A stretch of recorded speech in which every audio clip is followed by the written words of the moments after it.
Fala aí pessoal, tudo bem? Aqui é Bruno Sutter, tô fazendo mais um episódio com vocês do Bangers Official Podcast. Caraca, meu irmão, fazer agora com o British Accent. Official Podcast. Puta merda, cara, tô machucando muito no inglês. Meu convidado de hoje fala inglês pra burro. Aquiles Priester. Grande Bruno, um prazer estar aqui mais uma vez. Obrigado. Tô aqui simplesmente, olha pra mim, o dono do metal brasileiro está aqui, ó. Aqui. Olha, moleque. Se você quiser fazer qualquer coisa no metal, peça permissão para ele. Manganês. Porra aí. Como Cobre. Bruno, esses dias, alguém me mandou por Instagram aquele trecho do Angra que a gente gravou com o Massacration. Do desafio? Do desafio lá na Teodoro Sampaio. Isso, essa porra viralizou de novo, cara. Não sei Cara, por quê. eu me lembro daquele dia, assim, que teve teve o episódio, né, Sim. da banda Angra com Com Massacration. e depois teve um episódio do Angra. Sim, Foi parar lá no meu estúdio, onde eu dava aula, que loucura. lá no Alaor Neves. Então, cara, me lembrei de tudo naquele dia. Aquele dia foi muito especial. A minha memória é um problema que eu nunca esqueço de nada. Isso é muito ruim, entendeu? É tanto pro bem quanto pro mal, né? Exatamente, é. Pode É crer. perigoso. Esse dia foi muito foda, porque o Edu, fiz a entrevista com o Edu, não sei qual é a ordem que vai passar. Se passou antes, senão você vai ver, né? Com o Edu eu falei que o Rebirth que eu comprei na 12 de outubro, porque eu tava numa fase meio ruim de grana. Uhum. Tinha acabado de mudar pra São Paulo, então eu comprei o Piratão mesmo, né? Que idade você tinha naquela época? Eu tinha 21 anos, cara. Caralho. Então eu tava... Acho que uma geração antes, né? Pois é, Uhum. aí era assim, eu ganhava R$1.000 da MTV e o aluguel era R$500. Então sei, eu tive que comprar o Piratão mesmo. Aí vocês me deram de verdade mesmo. É por isso que o Rebirth é um álbum tão especial. Pra mim a gente vai falar do Rebirth, mas antes, Aquiles que vai fazer novamente show no Bangers, além do Angra, com o Hangar também. É isso aí. Né? É. E o Hangar, poxa... A gente tá chamando esse retorno, né? A volta dos que não foram. A volta dos que não foram, pode crer. Tanto do Hangar quanto do Angra também, né? Puta que pariu, É verdade. né? Por que não? Porque são retornos, né? Mas assim, uma coisa que eu sempre penso, é muito bom a gente honrar o passado, mas olhando sempre pra frente, né? Com certeza. E Com certeza. você, quais são os projetos, além do Hangar e do Angra, que você tá tocando atualmente, lá Então, fora? atualmente, agora eu tô em turnê aqui no Brasil com o projeto All Metal Stars, que a gente está celebrando a obra e a arte do grande André Matos. Eu sempre falo no meu speech, né, que o André Matos foi o precursor do power metal no Brasil, né? Verdade. Se você pega coisas que você ouve nas músicas do Theater of Fate, do Viper, tem muitas coisas que você fala, isso aqui é parecido com o que apareceu no Angels Cry. Exato. Então você vê a força que ele teve, né, naquilo ali. E logicamente que o Angra já tinha o estilo, né? Porque assim, de uma certa forma, a galera do Angra acabou sendo influenciada pelo som do Viper também, né? Com Então, certeza. eu sempre falo isso, e tá fazendo essa homenagem com o Eduardo Danui, Fábio Laguna, Thiago Bianchi, cara, é tipo uma família, né? Aí tem mais o Chacol, Guilherme Torres e o Dani Matos, que é o irmão do cara, O entendeu? irmão do André. E é muito legal, assim, que eu convivi pouco com o André como músico, né? Eu convivi e também teve a minha parte como fã, né? Em 98, em novembro de 98, o Hangar abriu o show do Angra na turnê do Fireworks, em Porto Alegre. E aí, nesse dia, tem umas coisas que são muito especiais, né? Que, tipo, eu me lembro que o hold do Ricardo, que era o Rogerinho, chegou pra mim depois da passagem de som, falou, cara, vi que a tua máquina de chimbal é da Gibraltar, você não empresta pro Ricardo, porque ele tá usando pedal duplo e a máquina que tem não vira o pé. Putz, aí. Aí eu emprestei, falei, cara, geralmente eu não empresto nada, mas pro Ricardo eu vou emprestar, Pô, né? O que cara legal, era um monstro, uma influência, né? E aí eu me lembro que nesse momento, quando acabou o show, né, os próprios caras da banda falaram, sério que você emprestou equipamento teu, cara? Tipo, Você uma já coisa tinha essa coisa Exatamente, não, sempre fui muito cuidadoso, né? Aí beleza, acabou o show, eu tive chance de encontrar o André Matos e pedir o autógrafo para todos eles, né? Aí trocando uma ideia com o Ricardo, naquela noite que ele, esse aqui é o cara que te emprestou a máquina, então ele foi super legal e tal. Enquanto ele assinava, eu peguei e falei pra ele bem assim, pô Ricardo, aquela parte de Nothing to Say que você faz com as duas mãos ali no ride, dá pra fazer com paradiddle, né? Aí ele tava assinando assim, ele me olhou assim, aí ele fez a malança e falou, pô, pior que dá mesmo. Pode crer. Cara, foi muito legal. E aí, naquela mesma feira, no ano seguinte, isso foi novembro de 98. Na feira seguinte, na Feira da Música, em setembro de 99, quando ele me encontrou, ele e o Rogerinho de novo andando lá pela feira, ele falou assim, ó o cara do Paradiddle aí, ó. Aí, cara. Então, aí, só pra fechar aqui a história, eu fiz uma turnê com o André Matos, a Metal Christmas de 2008, que foi o Hangar e a banda solo do André Matos, e quem tocava na banda solo do André era o Eloy, né? Pode crer. E aí eu também emprestei a minha bateria pro Eloy tocar, porque a gente teve uma ligação, né, antiga, né? E aí eu me lembro que ali eu tive chance de conhecer um pouco mais o André, sabe, de ver os valores dele, das coisas que ele pensa, e foi muito legal, uma coisa assim que a gente fechou muito, né, que tinham 2 pessoas de cada banda que estavam à frente, né, eu e o Nando Melo, e o André e o Luiz, né, então assim, a nossa preocupação era, primeiro, a grana que entrar, a gente paga o ônibus, e depois a gente paga a equipe. Se sobrar alguma coisa, a gente divide meio a meio pras bandas. Olha então só. ali eu vi a preocupação dele, sabe? Ele era um cara muito sério de entregar o melhor show, atender a galera depois do show, sabe? Então assim, eu vi os valores e eu vejo os mesmos valores. Isso aqui não era pra ter acontecido, mas aconteceu. Caiu a pedra do anel. Tá. E aí, eu me lembro que a primeira vez que eu vi o Dani Matos, eu vi as coisas que são muito pessoais Parecido, dos né? dois, assim, sabe, exato, cara? Então, tá com o Dani Matos nessa tour foi a cereja do bolo. Então, é um time de faixa pretas. E, cara, o Thiago tá cantando muito. A gente tá fazendo 4 shows por final de semana. Então, é super puxado, assim, que a gente acaba o show, né? O show tem 2 horas. É 1h30 cravado de música e mais meia hora de fala, apresentação, tal, Sim. tudo. E depois a gente atende todo mundo também. Quem ficar perto do merchandising depois dos shows, a gente atende todo mundo. Sensacional. E aí, cara, acaba o show, né? A equipe desmonta tudo, come e tal, a gente sai do show às 4 da manhã. Então, das 2 às 4 você não faz nada a não ser, no meu caso, eu lavo as roupas do show, tem todo aquele glamour, né? Lava as roupas do show pra secar dentro do ônibus até a próxima data, e aí você dorme um pouco até o meio-dia, quando a gente chega na próxima localidade, depois dorme mais um pouco à tarde, e à noite manda bala. Tudo outra vez. Então, cara, eu tô bem impressionado, assim, com a apresentação e que a banda está tendo todas as noites. Puta, então, que legal, tô cara. muito feliz, e o André Matos é um cara que merece esse respeito. Com certeza, cara. Ele assim, é o pai do... Foi ele que botou o ovo em pé aqui no Brasil. Foi né? mesmo. Então, eu tive também a oportunidade de ter uma convivência com ele próximo. E vi o que você falou, dele atender todo mundo no final do show, muito atencioso, muito educado, sabe? Uma coisa, um trato, assim, de antigamente, né, cara? A linguagem rebuscada, o cara era foda e merece essa homenagem, né? A gente tá focando nos trabalhos que o Aquiles está fazendo aqui no Brasil agora, mas o Aquiles tem uma carreira internacional. Você ainda tá fazendo trabalho com o Wasp tá de férias? Como é que tá funcionando? Então, a gente acabou de anunciar uma turnê nos Estados Unidos agora, que vão ser 42 datas, mas o Black já falou que vai ter mais. E aí a gente vai tocar do primeiro disco até o Headless Children. Puta, que legal, então cara. vai ser legal, que vai ser um setlist. Na verdade, essa turnê era para ter sido feita em 2020. Mas aí, por causa da pandemia e tal, tudo, apareceu essa ideia. Como a última tour que a gente fez foi muito legal, tocando o primeiro disco na íntegra, a gente viu assim que tipo, as pessoas gostaram demais, né? Porque aquele disco é um clássico. É um clássico. E, cara, e todas as músicas, assim, no começo da turnê tem algumas músicas que falam assim, puta, não sei, essa música aqui parece que não vai funcionar muito bem, mas aí você vê a reação do público, você sabe, e o jeito que você toca ela, né? Então, o jeito que a banda tava tocando essas músicas, hoje em dia, elas funcionam muito bem ao vivo. Pode crer. Maneiro, cara. Então, esse ano promete, esse ano tá sendo muito, muito, muito bom. É melhor que trabalhar, né? Muito melhor.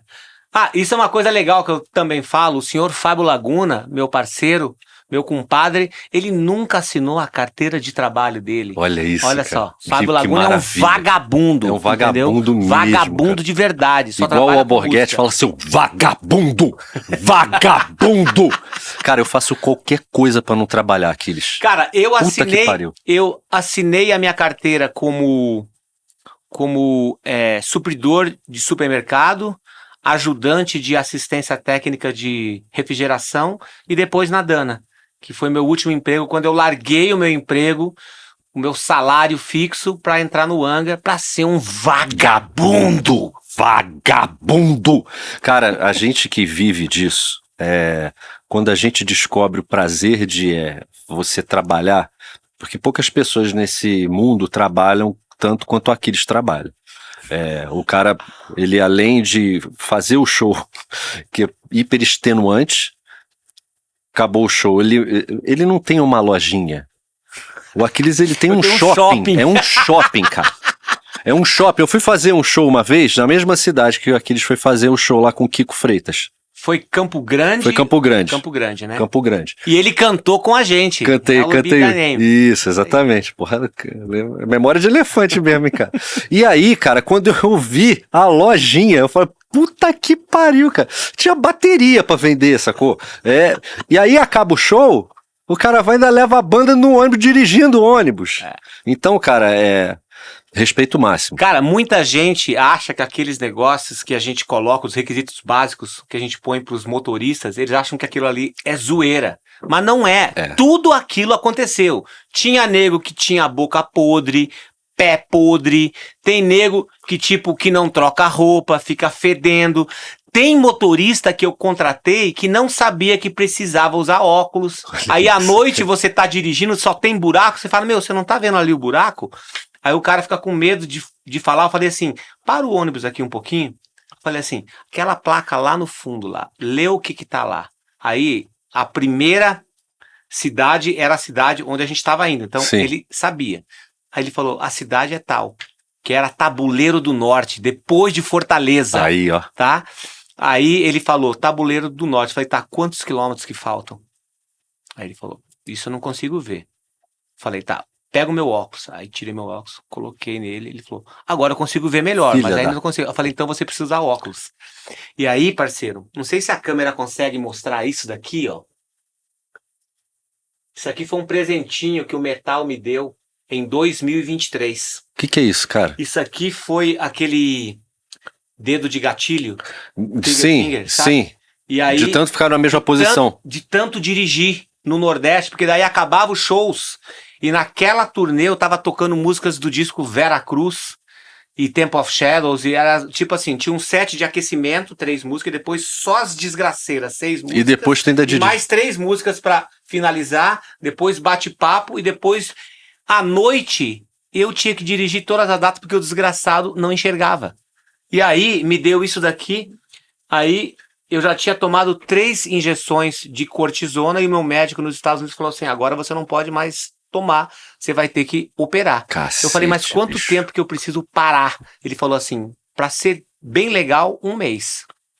Aí eu falei, mas quanto tempo que vou voltar até a ter pega, o movimento todo? Ele falou assim, você vai poder voltar a tocar em 1 mês, só que o movimento todo vai voltar de 6 a 9 meses. Então hoje já tá perfeito. Cacete, mas isso aqui, ó, foi o Metal que me deu. Porque eu tive que dirigir. Olha isso. Então, no começo, quando eu tava tocando, eu falei, cara, mas tá doendo meu dedo. Será que é porque eu tô, sei lá, tocando errado? Sei lá, porque às vezes acontece. Depois que eu percebi que quando eu botava a mão na marcha, que eu comecei a sentir. Começou a travar, né? Ponto. Eu já tive dedo de gatilho quando eu comecei a pilotar kart. Então, cara, é terrível, cara. O dedo, ele fica assim e não volta, cara. Não volta, cara. É isso foda. Aí depois eu comecei... Heranças do metal. Obrigado. Pois é. Masturbação me salvou. Aqui, a importância desse... Eu tô querendo ler aqui, porque eu nunca leio o que a Carol escreve. Então eu faço a entrevista inteira, até pra você, valorizar teu trabalho, né? Porque o Hangar, ele teve num hiato aí de 8 anos, né? E agora vai voltar. E, cara, como que você vê essa volta do Hangar? Como rolou o convite para vocês fazerem o show no Bangers? Como você tá se sentindo? Porque o Hangar é a sua banda de coração. Então, isso tudo começou lá atrás, né? Começou na edição anterior. Aqui você fez com o Wasp. Com o Wasp. Porque na verdade, o cabra responsável por essa reunião e pelo show do Hangar foi o Márcio Cinzato. Entendeu? Também. Olha que legal. Foi o cara. Então, quando ele falou assim, Aquiles, eu quero trazer o Wasp pro Bangers. Aí eu fiz o meio de campo para ele falar com o empresariamento e tal, e fechou.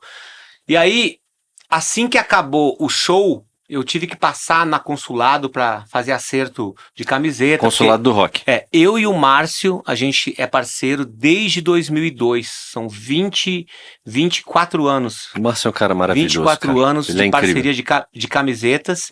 E aí ele falou assim, Aquiles, agora que a gente já fechou o Wasp, né? Como é que daria pra gente fazer uma reunião do Angra? Então, assim, foi dessa forma que aconteceu. Só para ficar claro, né? O Márcio me perguntou, e aí ele falou comigo, e daí ele mais ou menos falou a mesma coisa pro Juan e pro Edu. Exato. E aí na volta daquela turnê, eu, o Márcio, o Juan e o Edu, a gente se encontrou mais uma vez. Ele falou, bom, já que eu tenho a aprovação de vocês, agora eu vou falar com o Angra. Aí a Damares, foi ela que continuou a negociação do Márcio. Então assim, não foi nem o Aquiles e nem o Edu e nem o Angra que tiveram a ideia de fazer esse show. A ideia inicial partiu do Márcio. Do Márcio da E ele falou o seguinte, cara, aquele teu speech que você fez lá no teu show do Wasp, aquilo mostrou a força que vocês têm como músicos brasileiros. Eu acho que assim, se a gente conseguir fazer esse show de reunir o Angra, vocês podem até ser headliners desse festival. Sim. E para uma banda de metal no Brasil ser headliner de um festival é uma coisa muito gigante, né? Muito. Então eu acho que foram um monte de coisas que foram acontecendo paralelamente. Tijolinho por tijolinho. Exatamente. E aí também eu pedi pro Márcio, falei, cara, ó, o Hangar não toca há 8 anos. Se eu aceitar fazer esse show com o Angra, você pode incluir o Hangar também num dos dias? Ele falou assim, consigo. Então foi tudo uma parte de uma negociação pra gente fazer esse show. Eu vou te falar, tocar as músicas do Hangar é muito difícil. Meu Deus do céu. Mas eu já tô ensaiando, quando a gente fechou os shows, então eu já tô ensaiando, tipo, desde outubro. Sim. Do ano passado. Então, passagem de som, quando tem um pouco de tempo, eu já passo uma parte e tal. Então, é bom você ir adquirindo confiança pra tocar essas músicas. Se você deixar tudo pra última hora, não vai ficar eu posso dizer como cantor. Eu gravei o disco do Massacration quando eu tinha 25 anos em uma diária. Que época boa, né? Pois é. Hoje em dia, se eu for gravar um disco do Massacration, eu gravo 2 músicas por dia. É isso aí. E pra bateria, eu acredito que seja a mesma coisa. Você Cara, manter... Como que você faz pra manter a tua saúde em dia e pensar assim, cara, por que eu fiz isso, cara, quando eu tinha 20 anos? Exatamente, puta que pariu, é exatamente isso que eu penso todas as vezes que eu vou tocar as músicas do Hangar. Fala assim, por que ao invés de 8 compassos de 2 bumbos em semicolcheia a 190, por que ao invés de 8, cara, você não fez 2 só, entendeu? Ou então, tipo, vou dar um exemplo da música The Ancestry, que tem a parte, ela é inteira em 190, aí tem a parte do solo que é 205, aí depois volta a 190 e tem 45 compassos de 2 bumbos daquela parte até o final, sem parar até acabar a música. E todas as vezes que eu vou tocar ela, eu falo assim, por que você fez isso? Parabéns. Por que você fez isso? Pra que isso? Entendeu? Você toca com clique? Sempre. Rola de baixar um tiquinho? Baixar o quê? Baixar um tiquinho. O BPM? Não, nunca. Vai, se vira. Caga sangue. Caga sangue. Mas Boa. baixar o clique não acontece.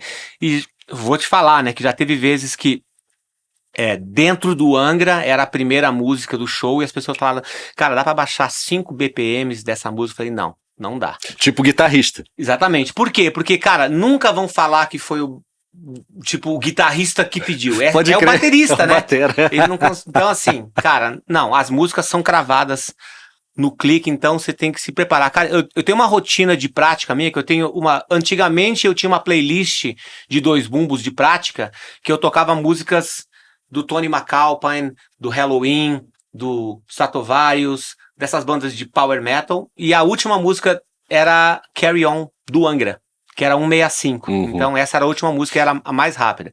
Hoje em dia eu tenho a mesma playlist, mas são de músicas que eu gravei, né? Então assim, eu nunca começo uma pré-produção minha para um show tipo esse do Angra no Bangers pelas músicas. Eu primeiro vou na playlist. Então vai de 145 a 230. Uau. Então quando eu tô bem até o final dessa playlist, é o momento de que eu tenho confiança suficiente para começar a tocar as músicas. Entendeu? Cacete, porra. Então, é puxado. E aos 54 anos, digamos que é bem diferente de quando eu tinha 35, né? 40. Eu acredito que você esteja vivendo uma era que não foi vivida ainda, né? Que são os bateristas de altíssima performance chegando numa idade mais avançada. Tipo, sei lá, um Pet Sandoval da vida, né? Como é lidar com essa altíssima performance com a vinda da idade? Como é isso? Cara, não tem como você dizer, eu nunca vou falar que é a mesma coisa, continua sendo... Porque assim, vou dar um exemplo do Rebirth, tá? Quando eu gravei o Rebirth, era difícil tocar aquelas músicas, como continuam sendo difíceis até hoje. Então, o esquema é você nunca abandonar o que é a tua marca registrada, né?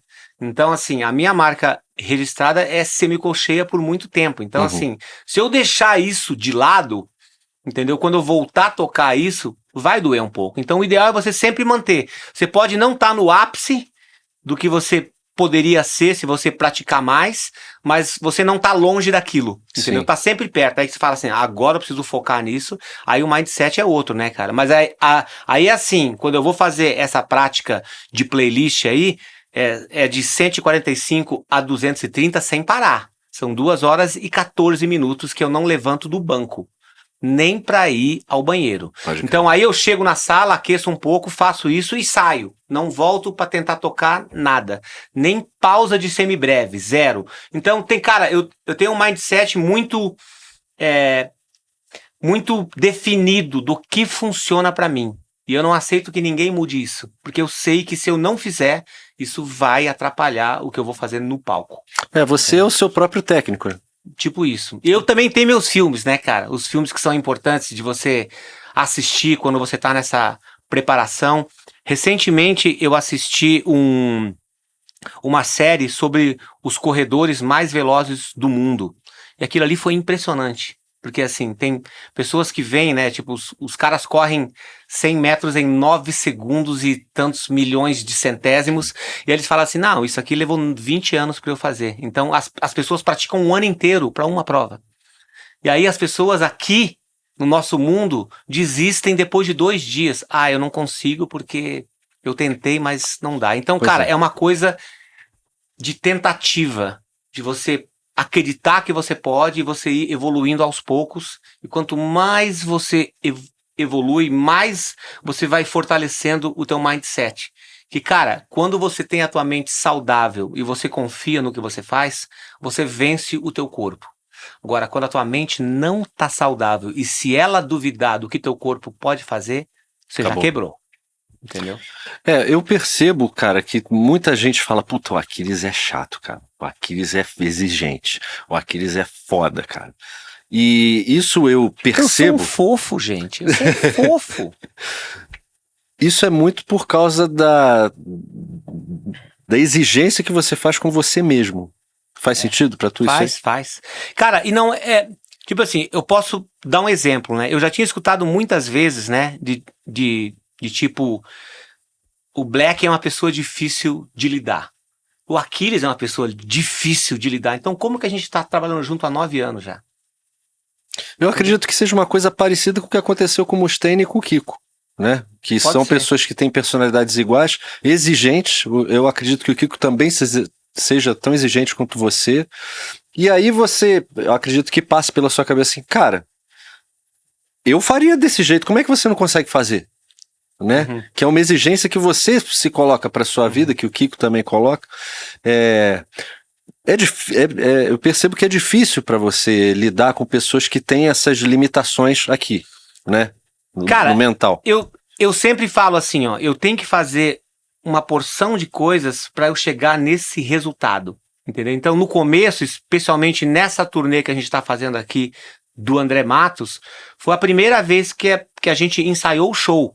Então, no grupo de WhatsApp de shopping lá da banda, eu falei, galera, a parte musical, a parte individual de cada um vai fazer na sua casa. Quando a gente chegar na School of Rock Pinheiros, a gente vai tocar o show, com as falas definidas, eu vou saber qual vai ser a última palavra do Thiago para soltar a música, então a gente ensaiou o show, e um monte de gente que estava ali nunca tinha feito isso. Sim. Só que isso é uma coisa, quando a gente vai fazer pré-produção com o OSP, é cenário, é troca de guitarra, é a equipe inteira, é exatamente a gente ensaia o show.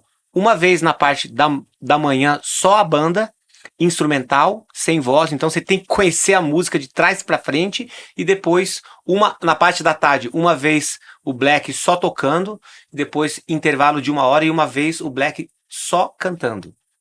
Uma semana, isso. Cara, quando você chega no palco, você tá numa confiança do que você vai fazer, você pode estar cansado, você pode estar quebrado e tal, mas internamente você sabe que você fez aquilo um número de vezes suficiente para você conseguir entregar aquilo no palco. Isso é fundamental, cara. Então, assim, esse tempo que eu estive, que eu estou no OSP, né, eu aprendi muito a ser profissional. E uma coisa impressionante, assim, todas as vezes que a gente tá no camarim, né, Black, eu, o Duda, o Doug, a gente tá batendo papo, tal, não sei o quê, mas quando a gente começa a andar no backstage e vai pro palco, quando eles pegam as guitarras, tal, eu tenho um pad de aquecimento perto do palco, eu tenho um pad de aquecimento dentro do camarim, que é o meu espaço, e dentro do palco, enquanto toca a intro, eu tenho um pad que fica lá que o meu técnico já deixa. Então, é impressionante, quando começa a tocar a intro, parece que aquelas 4 pessoas, elas se transformam para entregar o melhor show que tem. Você olha pro Black, assim, você vê que, tipo, o pensamento dele não tá mais no que tá acontecendo ali no backstage. É o que eu vou entregar no show. Maravilhoso. Então, isso é muito legal. E isso você se inspira muito, te inspira muito você falar assim, cara, é exatamente isso. É assim que eu vou fazer. Você me inspirou muito, cara, quando eu fui ver aquele show que você fez no workshop.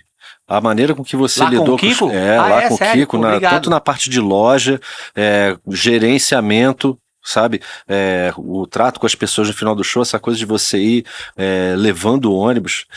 O que o Aquiles faz é profissionalismo real. Obrigado, parceiro. Não tô puxando teu saco não, cara. Mas você, é hoje foda. em dia, você é uma pessoa que faz muito pelo metal, né? Tipo, você faz muito pela tua carreira, muito bem feito, entendeu? Então, assim, são pessoas que inspiram. Então, o fato de você estar me falando isso publicamente aqui é uma coisa legal. Obrigado.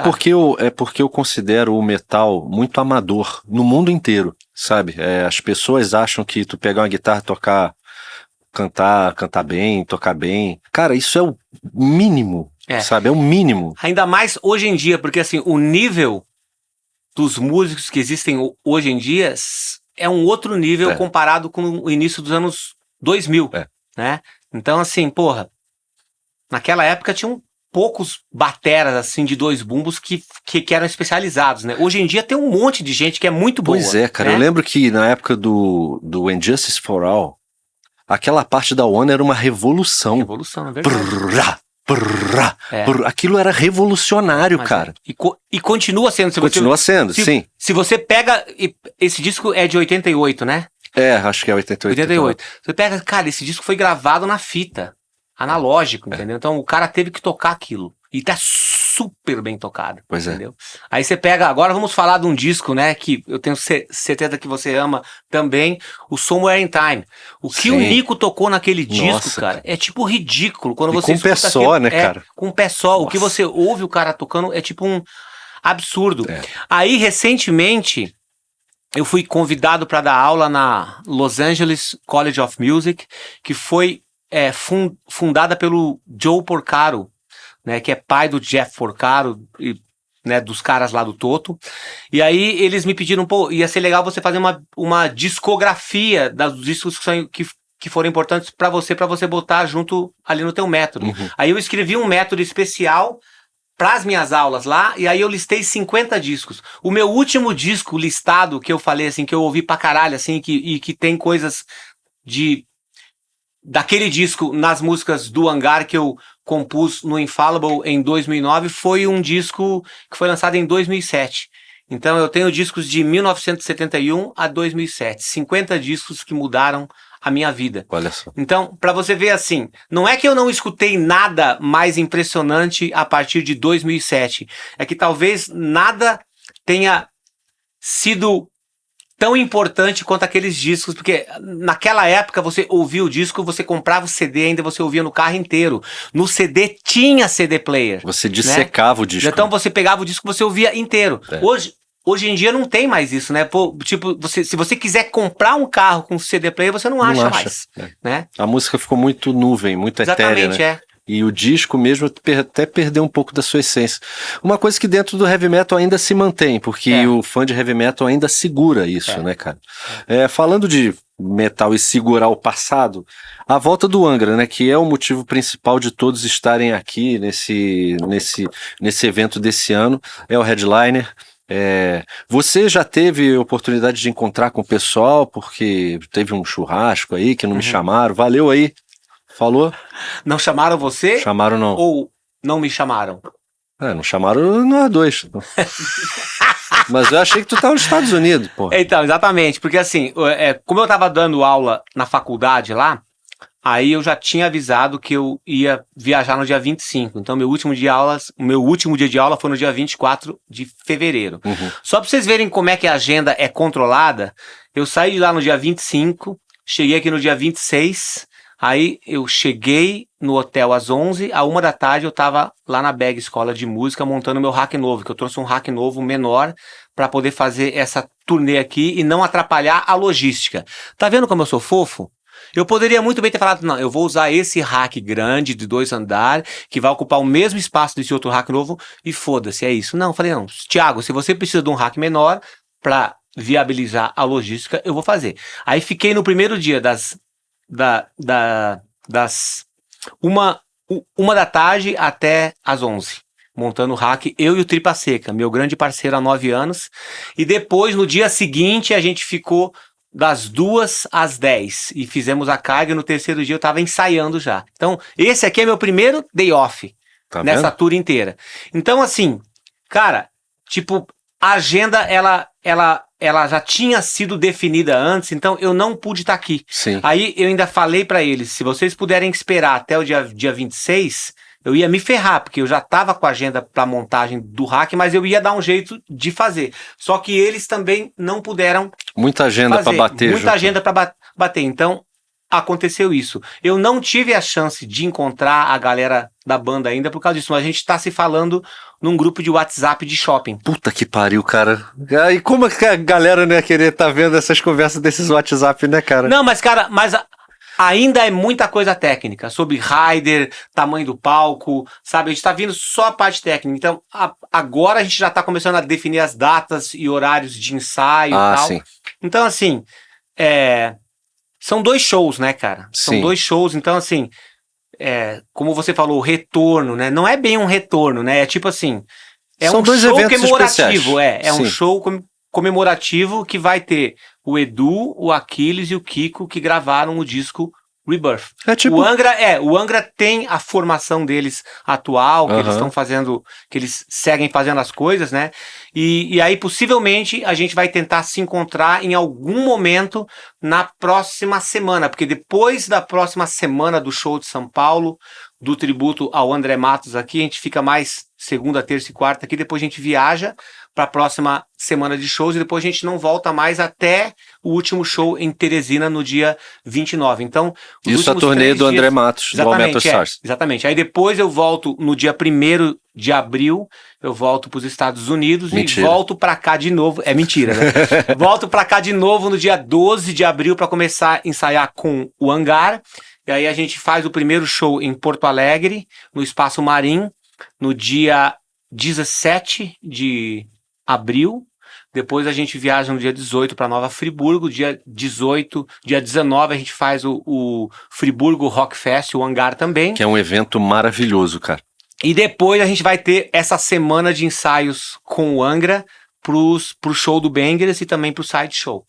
Então, cara, se você não comprou, eu não sei se isso possivelmente vai passar antes. Vai passar antes, vai passar antes. Então, cara, antes. garanta, porque assim, garanta a sua presença nesse show, porque a gente não é porque eu não quero, eu não sei se os universos vai se alinhar novamente, porque é muita gente separado pra conseguir conciliar as agendas. Mas, cara, eu tô bem ansioso pra voltar a tocar com os caras, porque assim, além de eu não falar com eles há 19 anos, né, assim, a pessoa que eu falei mais recentemente foi o Felipe, porque a gente teve que acertar detalhes sobre streaming,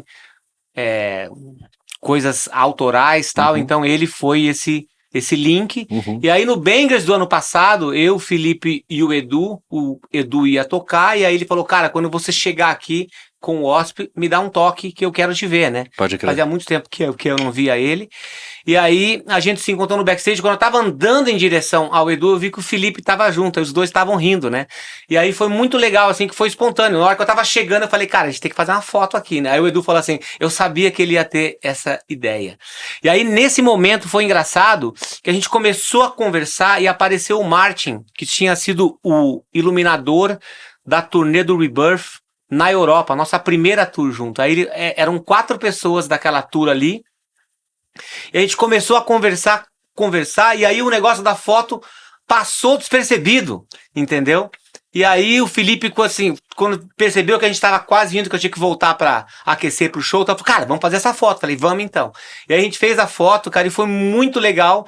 E isso também foi um dos motivos pelo qual o Márcio falou, cara, vocês não têm ideia da força que vocês têm, porque no dia do festival, né, aquela foto bombou. E foi muito legal, assim, porque, cara, eu e o Edu e o Felipe, a gente sempre teve um laço muito forte por a gente ser os 3 caras novos da banda. Sim, entendeu? verdade. Então, a gente entrou ali, tipo, virgem, né, e a gente viveu aquilo tudo junto, né. E depois vocês montaram o Almar juntos também. Exatamente. Aí depois do Almar que a gente quebrou de vez, a gente quebrou os laços ali de vez, porque eles queriam colocar foco no Almar e eu queria colocar foco no Hangar, que eu tava esperando o disco The Reason of Your Conviction ser lançado aqui. Isso foi de julho de 2007 até dezembro. Quando o disco foi lançado em dezembro, eu comecei a botar força ali no Hangar. Pode crer. Você acha que, assim, o Edu vai ter a turnê do disco novo dele também, você tem os teus projetos também lá fora, nos Estados Unidos, né? E a gente sabe que esse show que vocês vão fazer de reunion é tipo aquele Live Aid que o Black Sabbath se juntou pra fazer lá em 85, que era a formação clássica, mas daí depois nunca mais se encontraram. Né? Mas, apesar da gente ter muitas especulações a respeito desse show, porque o pessoal ainda não se encontrou todos, eu acredito que a repercussão do show vai ser a melhor possível nesses 2 shows. E tirando o Halloween como exemplo, né, que hoje em dia é maravilhoso, todo mundo junto, né, fazendo não só turnês, mas discos, você acredita que seja possível, eu fiz essa pergunta para o Edu também, você acredita que seja possível num futuro essa possibilidade que existe com o Halloween acontecer com o Angra também? Juntar todo mundo e ter uma turnê grande? É diferente. Porque é o seguinte, quando você tem 2 baterias no palco, a logística é gigante. Então, você ter 2 vocalistas, 3 guitarristas, é só um corpo. Sim. Entendeu? A mais ali no palco. Agora, uma bateria é mais difícil, entendeu? Mas, cara, pra começar, eu acho assim, a gente só vai ter uma ideia se isso pode acontecer mais vezes quando a gente se encontrar a primeira vez junto e tocar. Porque possivelmente agora, se a gente se encontrar aqui, o Kiko não vai estar. Entendeu? Sim. Então assim, mas eu acho que ia ser legal assim, se a gente tivesse, mesmo que eu estivesse no churrasco de carne de gato ali, não ia ser a mesma coisa, porque tinha imprensa junto, tinha um monte de... Não é a mesma coisa. O ideal seriam as 5 pessoas da banda sentar, olhar um pra cara do outro e falar, E aí, como é que nós vamos fazer esse show? Portas fechadas, sem câmera, sem mídia social, sem nada disso. Entendeu? Porque assim, a gente não sabe o que vai acontecer quando os 5 sentarem juntos e quando a gente for tocar junto. Entendeu? Pô, eu não toco com os caras há quase 20 anos. Entendeu? Então a gente sabe muito bem, tipo, essa tour que a gente tá fazendo aqui com tributo ao André Matos, cara, é uma celebração da vida pra todo mundo. Todo mundo se dá super bem, a gente curte estar junto, a gente se aguenta dentro de um ônibus. Será que isso vai acontecer quando a gente estiver junto ali no Angra? Eu não sei. Porque assim, muita gente fala assim, não, mas todo mundo mudou um pouco. Só que, cara, as pessoas com quem eu lidei naquela época, Kiko, Rafael, Felipe, são pessoas que eu convivi até 2008. Então eu não sei quem eles são hoje em dia. Essa é a verdade. Eu sei quem é o Edu, porque a gente voltou a trabalhar juntos. Entendeu? Então assim, eu não posso falar nada mais além disso. Porque assim... eu também sei que eles também devem ter as mesmas dúvidas a meu respeito. Como será que é o Aquiles para trabalhar hoje? Porque no passado a gente teve problemas. Será que a gente vai ter as mesmas burrices que a gente fez no passado agora? Cara, eu tiro uma experiência que eu mesmo falei com o Edu na outra entrevista, que foi o que aconteceu com o Hermes e Renato. Tá, mas antes de você falar assim, o que o Edu falou? Eu não assisti a entrevista do Edu ainda, porque ela não saiu. Na verdade o Edu gravou agora há pouco, ele foi embora, mas não deu tempo dele se encontrar, que era o rodízio do Edu. Né? Vagabundo alemão não ficou pra me ver. Aí você já vem. O cara tocou comigo, gravei os discos dele, ele não ficou pra me ver, tá vendo? Bicho. É rixa isso aí, já é problema, entendeu?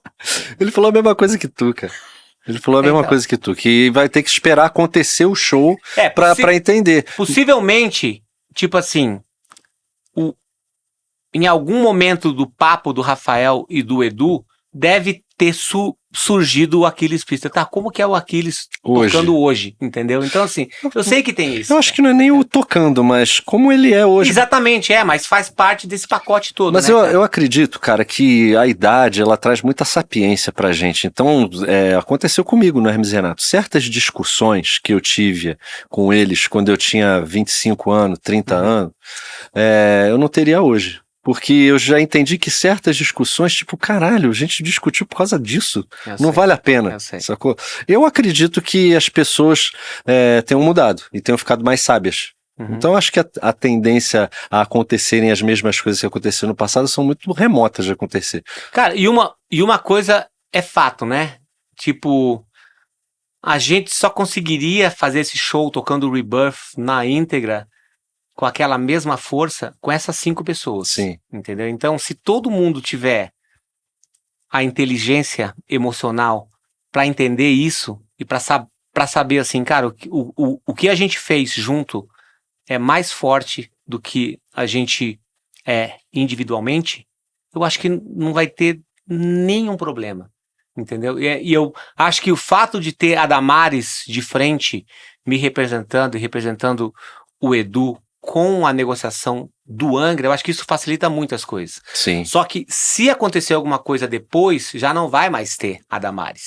Entendeu? Então eu não sei como é que vai... Cara, eu não sei, eu não posso te falar nada além disso, porque eu realmente não sei. Então o que eu sei eu tenho 2 shows para fazer com o Angra, tenho um setlist pro Bangers e tenho um setlist pro Side Show, então vou focar nisso agora, que é o que é mais importante. Então você, vagabundo, pode ser uma oportunidade única para você assistir o Angra, tanto no Bangers Open Air quanto no Side Show. Então adquira o seu ingresso antes que seja tarde. Aquiles Priester. Lembrando só, tá? Para os fãs verdadeiros do Angra e tal, depois que acabar essas apresentações do Bangers e do Side Show, eu vou fazer uma turnê de 15 datas no Brasil, tocando o Rebirth na íntegra, usando a bateria que eu usei para gravar o Live em São Paulo, o DVD Live em São Paulo, aquela bateria. Que legal, bicho. Aquela lá, então eu vou resgatar, estou reformando a bateria para mostrar para os fãs. Então, se você é fã do Angra, você tem que ir nesse workshop pelo menos bater uma foto com essa batera. Porque ela já é uma senhora de 25 anos. Olha só, rapaz. E tá inteiriça. E aí você vai fazer o workshop pelo Brasil, 15 datas? 15 datas, é. E isso vai ser também uma turnê de recrutamento para LACM, Los Angeles College of Music. A gente vai abrir audições. Quem quiser, eu e o Marcelo Bucater, então o Marcelo Bucater vai tocar o set dele, que é mais de jazz, música brasileira, e ele vai fazer uma apresentação da escola para as pessoas entenderem o que é a escola. E se você fizer audição e se você for aprovado, você pode ganhar 50% de desconto na bolsa anual para estudar em Los Angeles. E se não couber no seu bolso isso, você ainda pode ir para lá e fazer um curso de verão. Olha isso. Porque é muito legal. E a escola escreve uma carta para você conseguir o seu visto. Então, bicho, sensacional. É uma oportunidade muito legal. Esse cara faz as coisas acontecerem, cara. Mas Bruno, a gente faz tudo pra não trabalhar, é isso aí. né? Trabalhar com música é uma maravilha. Não é, nem parece trabalho. Tá vendo só? Você disse, Aquiles, eu sei que vai ser muito tempo, 30 minutos, mas a gente já tá em 45 e parece que a gente não falou nada, né? Exatamente, cara. Mas, Bruno, ó, obrigado por você me receber mais uma vez aqui. Eu que agradeço, irmão. E obrigado por tudo que você faz pela cena aí, porque você é uma pessoa muito importante hoje em dia. Porra. Para o mercado. Depois passa o Pix aí pelo... Você e o meu amor colegial, Vitão Bonesso, são duas pessoas fundamentais. E tem também o Gastão Moreira, que é esse trio parada dura, os caras que fazem pelo metal. Obrigado.